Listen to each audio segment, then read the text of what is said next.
Some of you have asked how you can help us, while most of us would say we want wine. Italian Wine Podcast is a publicly funded, sponsor-driven enterprise that needs the moolah. You can donate through Patreon or GoFundMe by heading to ItalianWinePodcast.com. We would appreciate it. Oh, yeah.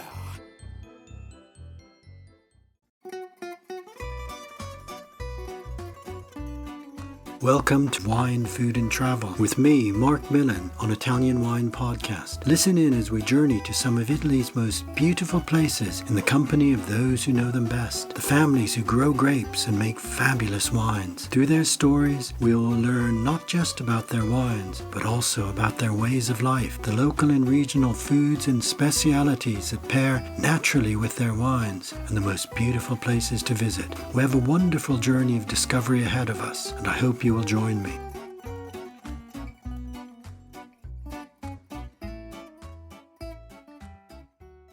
Welcome to Wine, Food and Travel with me, Marc Millon, on Italian Wine Podcast.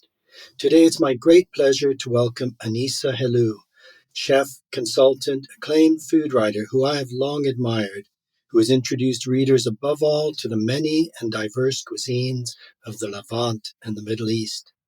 Anissa is a prolific writer and the author of numerous books, including the James Beard award-winning Feast, Food of the Islamic World, Levant, Recipes and Memories from the Middle East, Mediterranean Street Food, and many other titles.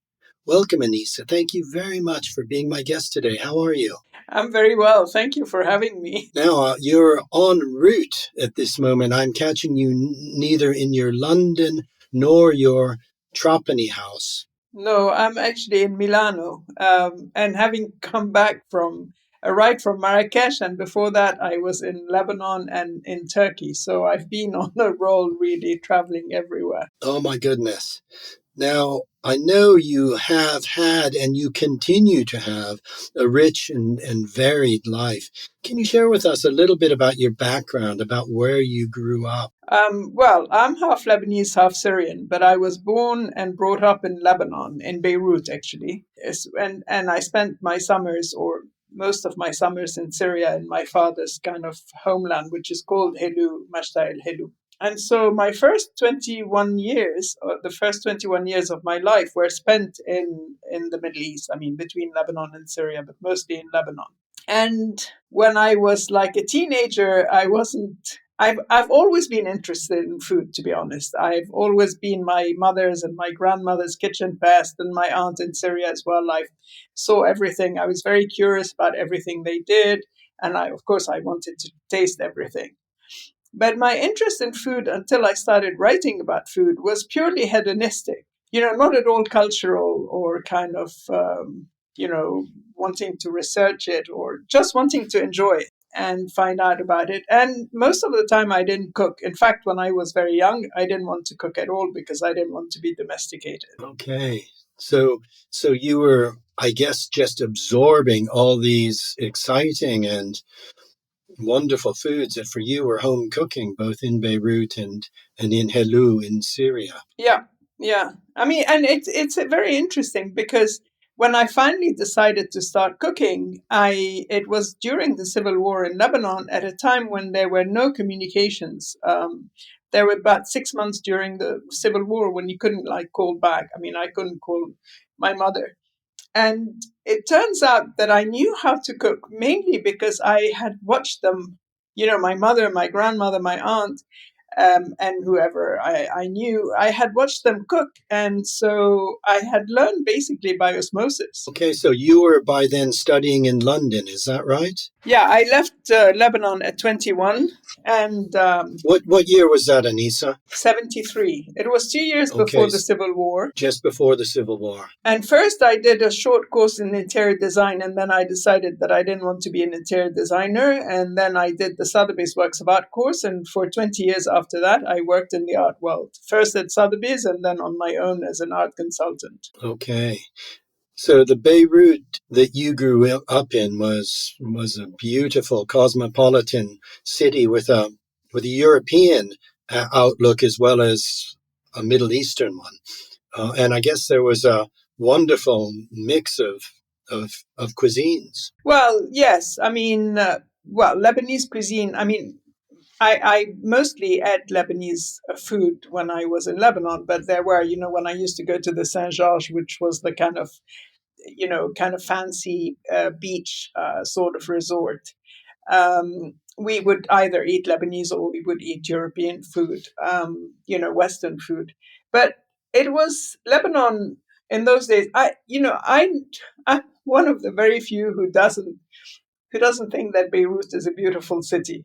In fact, as far as I'm concerned, it's pretty ugly and has been developed without any planning whatsoever. But the attraction of that city is the Dolce Vita, not now because of the economic crisis, even though it still has a certain amount of it.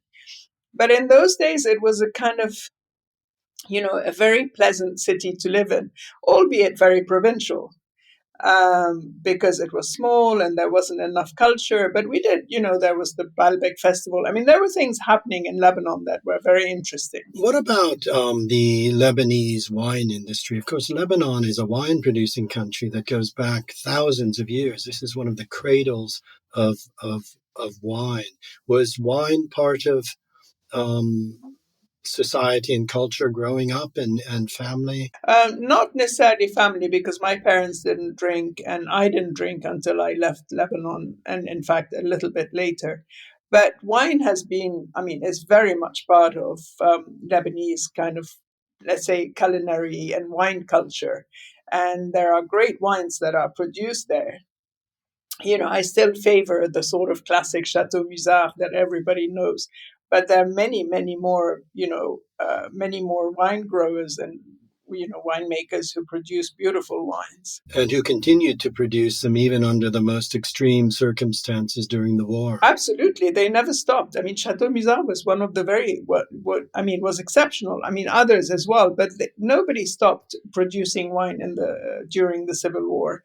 And in fact, there were lulls during the Civil War where people lived normal lives. And then, fighting started again.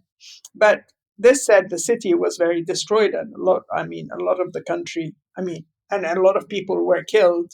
So it was a tragic 15 years. Yes, it must have been. And I guess it must have been terrible for you to be hearing and seeing this on the news and feeling far away. And I guess in that way, food would have been one way of linking you very much to your home. Yes. And in fact, one of the reasons, for writing my first book, Lebanese Cuisine, was actually to offer a collection of traditional classic recipes to all those young people who had been displaced by the war. Apart from the fact that I wanted to record my mother's recipes because she was a great cook, and she's still with us, thankfully. But I thought that one day she won't be, and it would be great for me to have her recipes recorded. So I had two purposes for writing that book, and it served that purpose because a lot of the Lebanese diaspora, love this book and use it very kind of regularly and give it away as well. So yeah, food and cooking, when I got into it, was a way to stay connected for me and for others as well. Right, and a way to maintain that identity, especially, as you say, for a diaspora that was forced to leave the homeland. Absolutely. Absolutely. I mean, it's very interesting. When I used to teach in America, whenever I kind of met with Arab Americans or Lebanese Americans, they didn't speak Arabic, but they all knew the food and were very keen on it. So it's the one thing that everybody carried or carries with them. Yes. So really, it's, as you say, it's part of one's identity, even if you haven't, even if it's second, third generation. That's, I think, the beauty of connecting through food. Absolutely. And also, I learned when I started writing about food, I found that it was quite a wonderful occupation, because when I was in the art world, my traveling was very glamorous, but kind of anonymous, because I didn't really connect to people except those I was working with or at auction or whatever, or even in restaurants. It was a kind of a different experience. But traveling for food and researching food you then talk to anybody or everybody you meet, and most people will want to talk to you and share recipes or stories or anecdotes, and it just makes traveling so much more interesting, really. Yes, absolutely. I know exactly what you mean. It's actually a doorway into people's entire lives. Yeah, and culture as well. And you get to know the country and its people from a different angle, but a much a much closer angle, let's say. Yeah, yeah. I guess, and then what you're saying, both in Lebanon and say in Syria, a country you've also written about, conflict and trouble, um, especially for people forced into exile.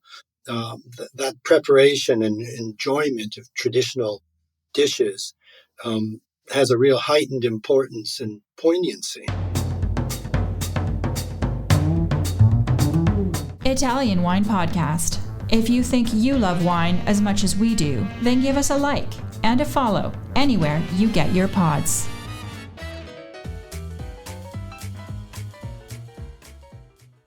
Absolutely. At the beginning of the Syrian uprising, I decided to write about the refugees and meet some of the refugees in Lebanon and to see, how they kind of, how they cooked and what they took with them. And it was very interesting because of their reduced circumstances, they couldn't cook the way they cooked at home. And, in these countries and in most like food food cultures, people eat across the board. I mean, there is no kind of class difference as far as, like in Italy, poor people and rich people. I mean, obviously they don't buy the lesser privileged don't buy expensive ingredients, but they all eat very well. And so when I went to visit the refugees and to write about, how they were cooking and what they were missing, etc., it was kind of very poignant because they couldn't afford, the same food that they cooked at home. So they couldn't buy meat and they couldn't, in some cases they were like seriously disadvantaged and they couldn't buy practically anything. But they still, one of them invited me to lunch and she still produced a beautiful lunch regardless of not having meat. And and it's still, food is such a kind of extraordinary medium to, regardless of the circumstances. I mean, in tragic circumstances it is very poignant, but it still has a kind of sense of conviviality. Yes, that daily enjoyment, the pleasure that eating well gives all of us. Sadly, a lot of people don't eat well, even when they have plenty of means to do so. That's true. I guess these are complex cuisines as well, with rich and long histories and ingredients unique to place. So it's wonderful to be able to make those connections. Yeah, absolutely. I mean, I've been now writing about food for the last 30 years, actually. And I still find it very fascinating. Wherever I go, I still kind of am curious about finding out about, like either new recipes or perfected. Like I've just come back from Marrakesh, and one of my passions in Morocco is Comme de Gazelle. And, I chase the kind of ultimate, Comme de Gazelle wherever I go in Morocco. And this time it's a Moroccan pastry made with almond paste, basically marzipan, and the marzipan is wrapped in a very, very, very thin layer of pastry. And it's baked, hardly baked, so it's kind of very soft and moist, but with texture. And it's flavored with orange blossom water and mastic in some cases. So the dough is made with orange blossom water, and the marzipan is, like the almonds are crushed with sugar and a little bit of mastic. So it has a slightly sort of intriguing flavor, but it's the kind of delicacy. It's so delicate. I mean, it's just a very refined, very sophisticated, almond pastry. It is totally exquisite. And I was very lucky to meet actually in a non-profit setting called Amal, where, they help women kind of become independent through cooking. And their pastry chef was absolutely wonderful and had produced the most delicious Comme de Gazelle. Yes, and as you say, something like that is I suppose, a food that would have been passed down for generations to have that skill and to make such a sophisticated pastry out of simple ingredients. Absolutely. Now, you're en route to Sicily now. You have a home in Trapani, and that has become an important place for you. Do you divide your time between London and Sicily mainly, with travels in between? Yeah.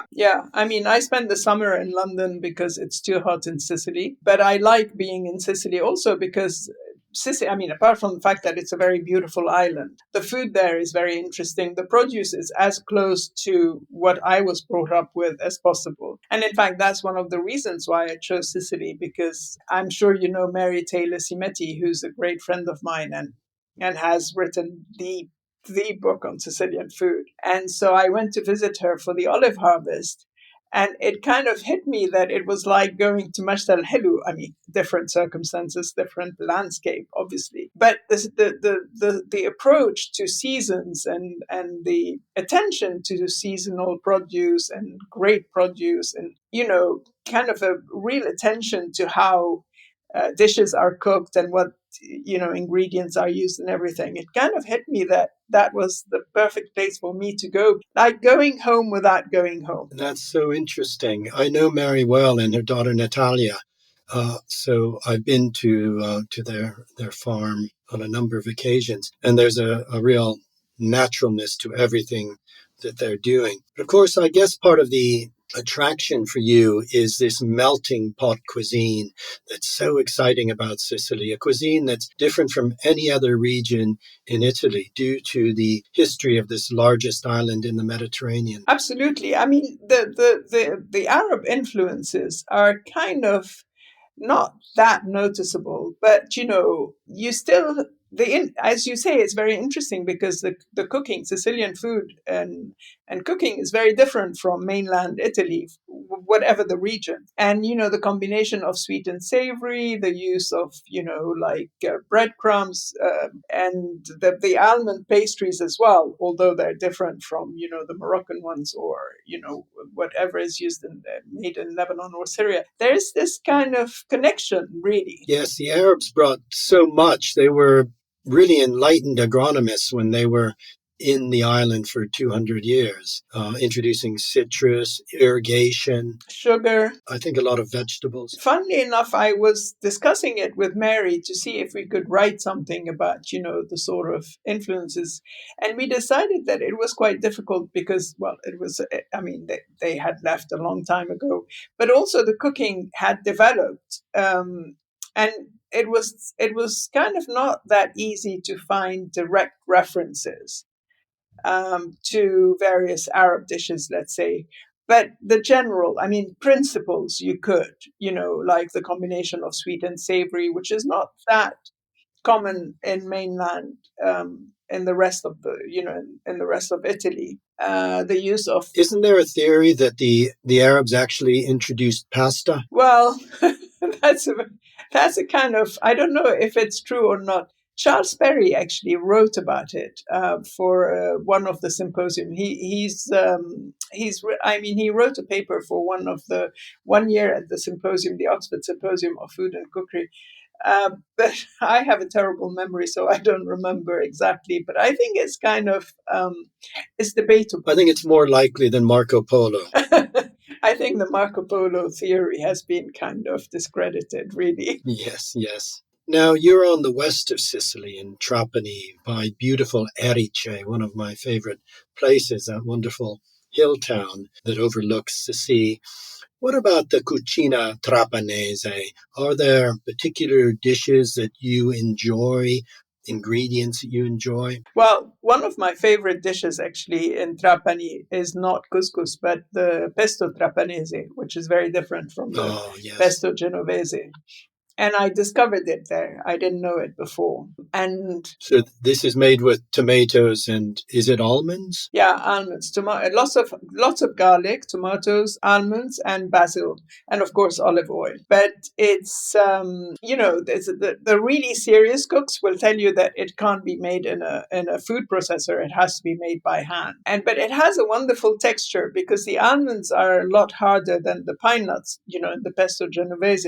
So you do get the crunch of the nut, the hit of the garlic, and the traditional way of serving it is with fried potatoes and fried aubergines or eggplants, which is very unusual. I mean, so you have this pasta dish with kind of slices of fried aubergines and wedges of potatoes kind of around the pasta. And whenever I go to a restaurant and I order it, I make sure to ask them if they're going to serve it with at least the fried aubergines. I've not had it that way myself. I've had it actually perhaps on swordfish. The pesto trapanese? Yeah. Yeah. That's interesting. I don't think I've ever had it on fish, but it's a wonderful sauce. I mean, it's great on toasted bread. Yeah. And of course, you mentioned the couscous, couscous being something very much only found on the west of Sicily, the couscous di pesce. Exactly. I mean, they do it in Trapani. Their families do it with meat or with vegetables, but I mean, the classic one is with fish.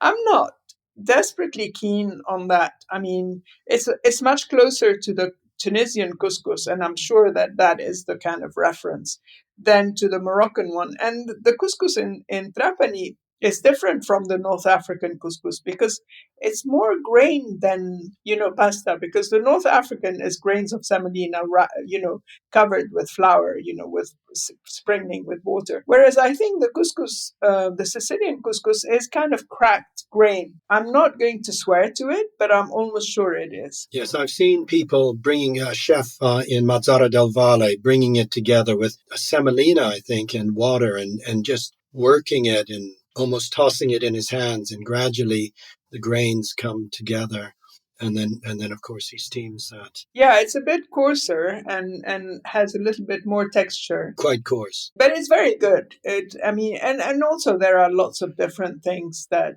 the fish in Trapani is amazing.